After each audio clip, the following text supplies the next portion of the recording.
Hi Aries, so gawin na natin ang inyong love reading sa buwan ng February 2024. Since this is collective reading, for whoever will resonate on this, okay?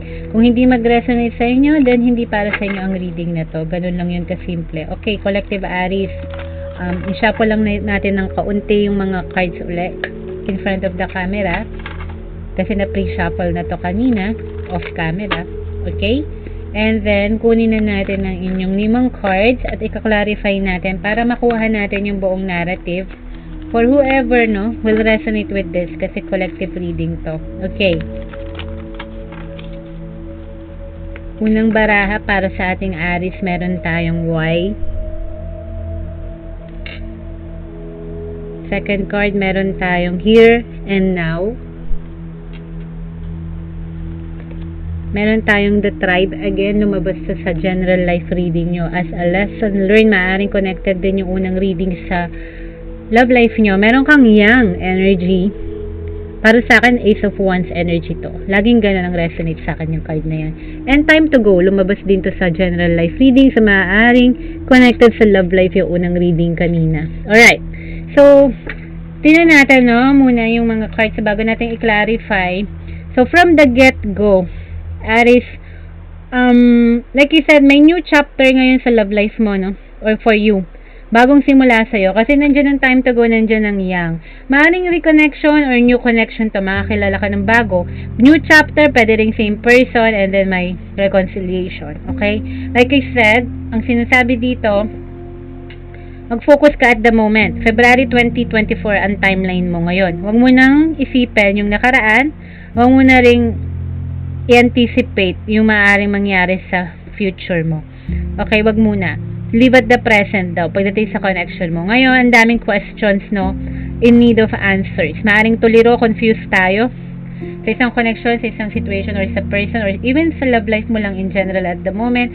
Pero, naghahanap tayo nung isang, alam mo yun, ng care, tender loving care, the tribe, no? Yung feeling natin we belong finally dito sa isang community, sa isang circle na to, or sa isang connection na to. We belong. Yun yung hinahanap natin. Yung hindi tayo makakaramdam na out of place tayo, or hindi tayo same ng wavelength. Okay? Yun yung ina-aspire mo for February 2024. May loving energy dyan. But at the same time, there is a restart, no? A chance for you ngayong February. Pumasok sa bagong simula sa larangan ng love life mo. Clarify natin sila, ha? Para mas specific kasi pag kinlarify natin. Okay, Aries? Clarify natin isa-isa. Yung Y, meron tayong round and round. Okay, may bagay tayo na nahihirapan tayong pakawalan, no? Ang dami natin tanong bakit. Alam mo yan, stuck tayo kasi sa isang routine or cycle or situation na paulit-ulit lang na sinusubukan natin pero parehas na outcome ang nangyayari. So, it's time na i-break mo yung cycle na yan. Yung toxicity na yan. Yung nakakasawang situation na yan. Okay? It's time na. Kasi wag mo nang questionin. Kasi cycle or matrix na yan, no? Ibig sabihin, kailangan mag-make ka ng room for changes dyan. Okay? Ngayon, ang here and now mo, mag-focus ka sa present and be happy.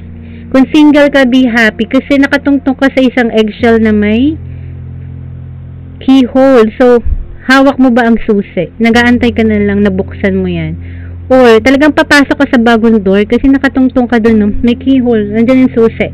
So, be single. Embrace mo yung present time na single ka at masaya ka ngayon sa nangyayari sa buhay mo.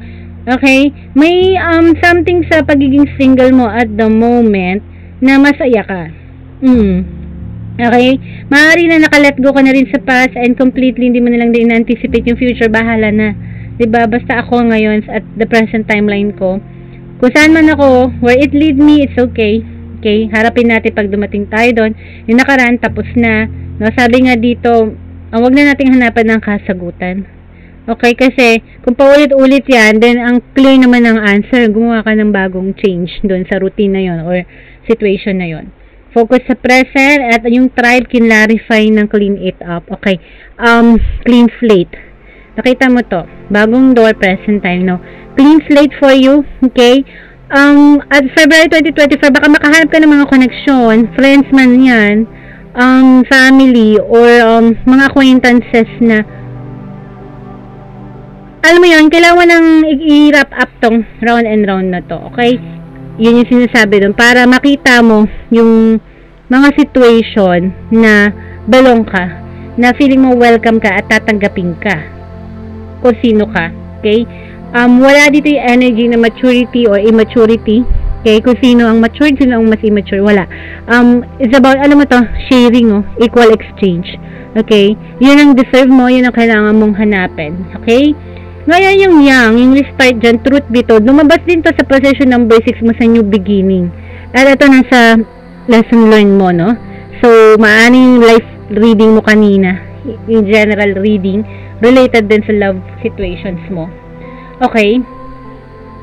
So, confession, information, news, could be an old flame, or an existing flame, or a new beginning, kasi may bagong chapter, no?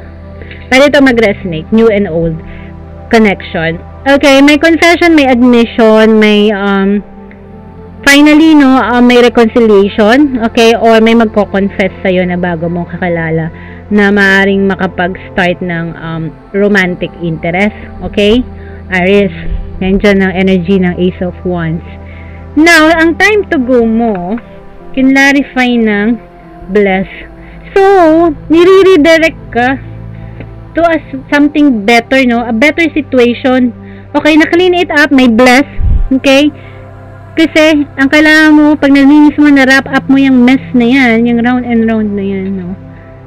Finally, no, makakakilala ka ng mga light-minded individuals, katulad mo. Okay? Yung maintindihan ka. Maaaring yung past mo, lagi kayong hindi nagkakaunawaan, nagtatalo. Finally, no, magkakaroon ng agreement, exchange to, equal, attention, care, no? Yun yung kailangan mo. So, wrap it up at makikonnect ka sa mga tao na mas inline sa vibration mo, sa energy mo, kasi blessed ka. Okay? Yung present timeline mo na to, blessed ka na may redirection na mangyayari sa'yo. Okay? Sa pag-ibig mo. Okay? Ngayong February, all the way to next 3 to 6 months to. Okay? So, sana nag-enjoy kayo sa love reading mo, Aries Collective. No, kung hindi kayo nag-resonate, hindi para sa inyo to. And I'll see you guys on your next month reading. Take care. God bless, Aries. Bye!